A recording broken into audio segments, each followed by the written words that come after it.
CPM leader Nilotpal Basu today hit out at the BJP, accusing it of being behind Malda violence. Speaking exclusively to NNIS, Basu also held the state administration and the police responsible for being lax and doing nothing to avert communal tension in the state. We have very clearly said from the very beginning what has happened in Malda is a reflection of the larger problem of law and order in the state and administrative failure, basically, because in response to Hindu Mahasabha leader's statement, there have been reactions in different parts of the country.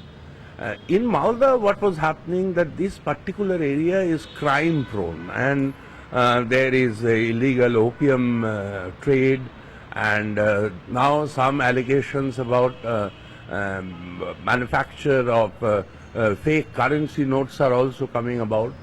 So this criminal group, they used this mobilization of the minority community people to go for certain acts of violence, particularly directed towards the administration.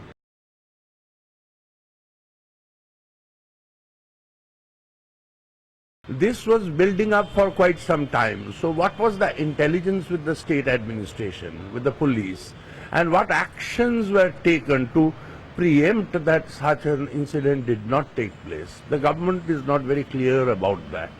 And the BJP, on the other hand, is trying to use this act of violence and crime of a particular group to give it a communal coloring, and thereby really trigger off communal feeling all over the state and as well as the country, since some of the national media has also taken up basically based on the campaign unleashed by the RSS and the BJP.